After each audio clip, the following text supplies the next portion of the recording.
I think that everything is a process. In fact, I'm writing a book called There Are No Things. Oh, what are there instead? There are processes. Yes. And there are patterns. Patterns. Yes. That's why I think music is so powerful. Music is one of the most mysterious and wonderful things in the universe. And I don't think it's at all foolish of people to have thought that the planetary motions were in some way like... No, it's not at all foolish. No, it's a great insight. Kind of music. I think it is a very important insight. Well, music, I've thought, and I've said this in public lectures, that music is the most representative of the arts. Because the world is made out of patterns.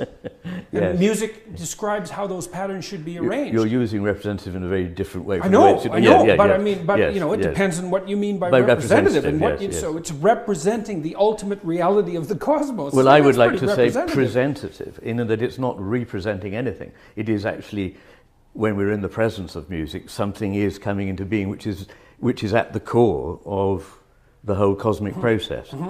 I think that's why people love music. They do, and I mean, there's hardly any originality in the idea, because lots of physicists say this, that the sort of the movements of atoms and the movements of planets and so forth are more like a dance or more like music than they are like things bumping into one another. Right. I thought of things as patterns that people have made into tools.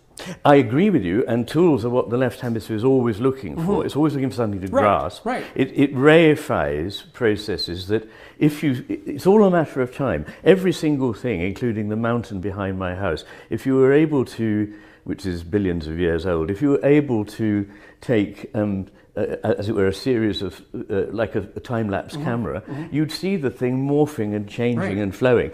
Everything flows, as Heraclitus once said, everything flows, it's just a question of over the time period that you consider it. It's a question of tempo. It's a question of the tempo. Yeah, definitely. And so taking time out of things and considering them in the abstract, deracinated from context, particularly from the flow and from the context of time, changes them into something else. And I think that what in brief, what Plato has done and what a lot of the history of more recent Christianity has done is to thingify God and heaven, perfect states that are unaltered and so on. And I think that it is an ever more wonderfully self-exploring, self-actualizing process that requires a degree of opposition.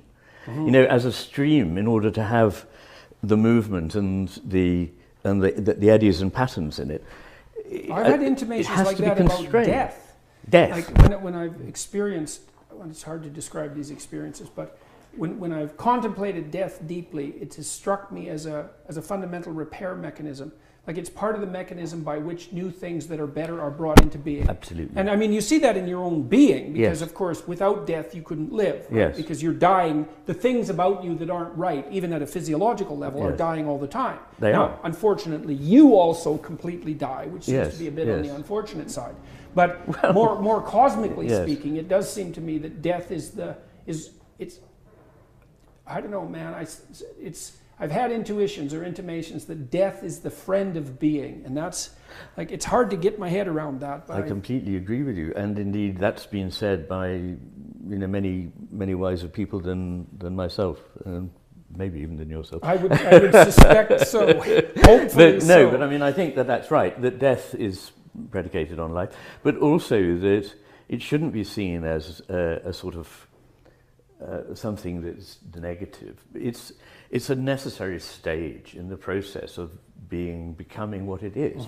And since everything is ramified, since nothing is just isolated, you and I may look as though, feel as though, but as you often eloquently say, we all have a history, and we have, in time, we come from a place, but also as a culture we have history. We can't detach ourselves from it. We're expressions of it, but we're also inevitably dependent, as all organisms are, on the environment. Where I end and where the quote environment begins is I don't like the word environment, I prefer nature, which suggests something that's always being born, whereas environment suggests something around me from which I'm separated. But anyway, all of that is connected. And even opposed to. Yes.